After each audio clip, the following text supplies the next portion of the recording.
Session आज जो है वो हमारे साथ सलमान नकवी साहब मौजूद हैं। उन्हें वेलकम करने से पहले मैं आप लोगों को बताना चाहूंगी कि हमारी टीम है दूसरी सर्विसेज आप लोग अवेल कर सकते हैं। इसके साथ साथ अगर आप लोग जो है वो प्रीमियम दूसरी सर्विस अवेल करने के लिए हमारे नीचे वीडियो के नीचे डिस्क्रिप्शन में लिंक मेंशन होता है, तो आप लोग प्रेस करके हमारी सर्विसेज अवेल कर सकते हैं। इसके साथ अगर आप लोग हमारे सेशन से काफी फायदा उठाते हैं, आप लोग हमारे गेस्ट की मालूमात से जो है वो आप लोग इजाफा होता है, तो आप लोग जो हमारे चैनल को लाइक एंड सब्सक्राइब कर सकते हैं। तो आइए हम सेशन की तरफ बढ़ते हैं। सर सलमान नकवी को सर वेलकम करते हैं। अस्सलाम वालेकुम सर। वालेकुम सलाम। सर कैसे हैं आप? मैं ठीक हूँ बस। जी जी सर, सबसे पहले मैं आपसे पूछना चाहूंगी कि मार्केट में जैसे कि हमारे सारे एक्सपर्ट्स का ये कहना था कि बजट से पहले जो है वो मार्केट से साइड लाइन हो जाना चाहिए, और हमने ये भी देखा कि बजट की वजह से जो है वो मुसलसल मार्केट में सेलिंग प्रेशर है। वॉल्यूम्स भी बहुत कम है और सेलिंग प्रेशर जो है वो हम मुसलसल कल से देख रहे हैं।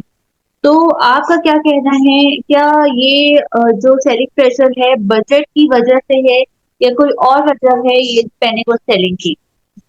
देखिए, दो बड़े इवेंट्स हैं और आगे पीछे एक मॉनेटरी पॉलिसी है, वो पहले आएगी, फिर उसके बाद बजट आएगा। और दोनों बड़े यानी कि डाइसी हैं, यानी कि अगर हो जाते हैं अकॉर्डिंगली तो स्टॉक मार्केट के लिए अच्छा है, और अगर कोई प्रॉब्लम होगी तो स्टॉक मार्केट चूंकि ऑल टाइम हाई पर चल रही है, एक अच्छी मंदी देख सकते हैं। तो चूंकि आईएमएफ ने जो टैक्स टारगेट है वो 12,900 अरब रुपए का कर दिया है, 3,000 अरब रुपए बढ़ा दिए हैं। तो हुकूमत को 3,000 अरब रुपए के नए टैक्सेस लगाने होंगे। ये एक वो कंसर्न है जिसकी वजह से स्टॉक का इन्वेस्टर परेशान है कि टैक्सेस स्टॉक मार्केट पे ना लग जाए, कहीं डिविडेंड पे ना लग जाए, कहीं जो है कैपिटल गेन टैक्स पर ना लग जाए, जो ऑलरेडी 15% और 30% है, और हमारे दूसरे टैक्सेस बहुत ज्यादा है, कोई ऐसी चीज ना हो जाए, या फिर किसी सेक्टर पे ना लग जाए, या कॉर्पोरेट सेक्टर पे ना लग जाए। हर एंगल से एक अनसर्टेनिटी क्रिएट हो चुकी है। ये वजह स्टॉक मार्केट जो है वो पिछले 2-3 सेशन से माइनस नेगेटिविटी दिखा रही है। और ये जब तक के बजट के तरफ से जो है क्लियरिटी नहीं होगी, ये हमें सिलसिला कुछ मार्केट का मिक्स टू डाउन ही नजर आएगा। अलबत्ता अगर ये टैक्सेस लग जाते हैं, जिसका डर है, तो मार्केट में करेक्शन भी आ सकती है। दूसरा, मॉनेटरी पॉलिसी भी अब एक बहस पर है हम के उसूलन तो इन्फ्लेशन 11.9 आया है मई के महीने का, और अच्छा खासा डिक्लाइन है। तो ये एक बड़ा स्ट्रॉन्ग केस बनता है, कम से कम 2% इंटरेस्ट रेट घटना चाहिए। लेकिन की चूंकि थोड़ी सी इसमें कंडीशंस तो मैं नहीं कहूंगा, अलबत्ता उनका कंसर्न है आईएमएफ का कि अगर इंटरेस्ट रेट घटा तो कहीं डॉलराइजेशन ना शुरू हो जाए, तो लिहाजा इंटरेस्ट रेट अभी ना घटाओ, बराबर रखो। तो ये अगर इंटरेस्ट रेट बराबर रखा गया तो मार्केट, चूंकि हमारे जो सिक्लिकल सेक्टर्स हैं, सीमेंट, स्टील, टेक्सटाइल, वो बढ़े इसलिए हैं कि इंटरेस्ट रेट घटने के इम्कानात हैं, और इंटरेस्ट रेट नहीं घटता है तो उनमें दोबारा सेलिंग प्रेशर आ सकता है। तो ये वजूहात हैं जिसकी वजह से, इन दो इवेंट्स की वजह से मार्केट जो है स्लो डाउन है, और जब तक क्लियर नहीं होंगे मार्केट में हम स्लो एक्टिविटी देखेंगे। सही। अच्छा सर, जो है वो मार्केट का जो बिहेवियर है अभी जो चल रहा है, जैसे कि आपने बताया दो सेशन से नेगेटिव है, तो ये जो बिहेवियर है ये जो है वो बहुत जो है वो कंफ्यूज कर रहा है इन्वेस्टर्स को। कुछ लोग जो है वो सोचते हैं कि मार्केट में हैवी करेक्शन आने वाली है, इसलिए जो ये बिहेवियर चल रहा है, और कुछ लोग समझते हैं कि न्यू डेवलपमेंट आने वाली है, 90,000 को मार्केट आगे क्रॉस कर देगी, तभी ये वाले जो है वो सिचुएशन चल रही है। तो आपका क्या ओपिनियन है? कि अगर बजट अकॉर्डिंगली आता है, कोई हैवी टैक्सेशन नहीं होती, ऐसे सेक्टर्स पे टैक्सेस लगा दिए जाते हैं जिसका स्टॉक पे कोई इम्पैक्ट नहीं है, और मॉनेटरी पॉलिसी में इंटरेस्ट रेट घट जाता है, तो मार्केट यकीनन यहाँ से बेहतर होगी। और 90,000 तो खैर काफी अभी उसमें दूर है, लेकिन मार्केट में हम अच्छा तेजी का रुझान देखेंगे, और इस साल के एंड तक इंशाल्लाह 90,000 भी हो सकती है इस सूरत में, अगर जिस तरह हुआ।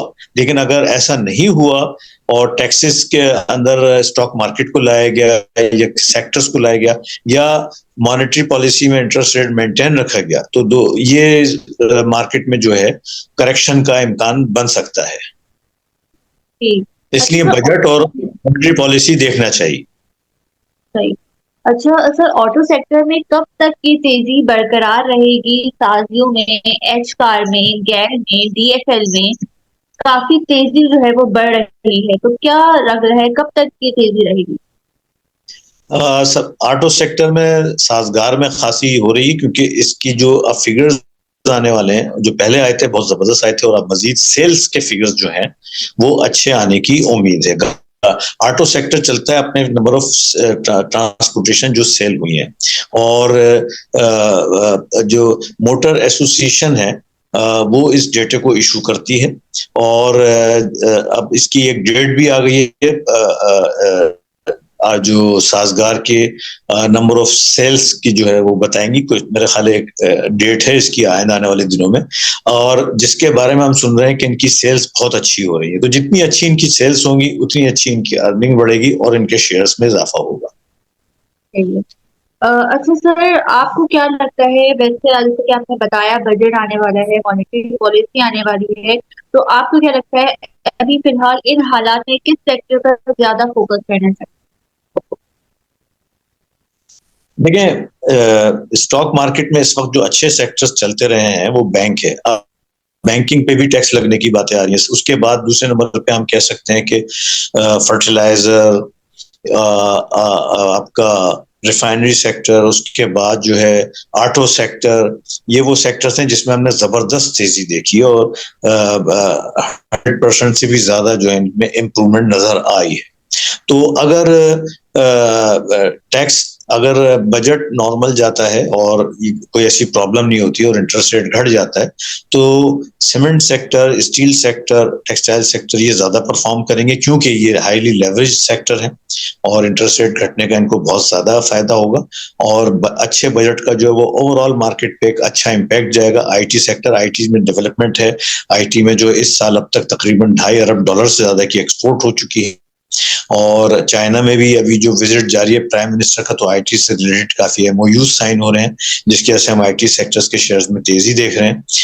आईटी में अच्छी डेवलपमेंट होने की उम्मीद है, अच्छा है तो आईटी में और हम बेहतर तेजी देखेंगे। सही। सर, फार्मा सेक्टर की बात करूं तो हम वैसी तेजी फार्मा सेक्टर में नहीं देख रहे जैसे कि एक्सपेक्टेड थी, तो क्या रीजन है इसके पीछे? फार्मास्यूटिकल आपने पूछा है।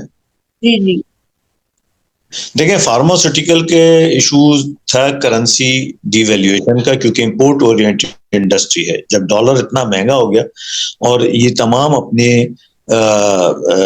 जो इनकी इनपुट्स हैं, जो इंग्रेडिएंट्स हैं, ये इंपोर्ट करते हैं, वो महंगे हो गए थे। एक तो ये प्रॉब्लम थी, दूसरे इन पर पाबंदियां थी, ये कीमत नहीं बढ़ा सकते,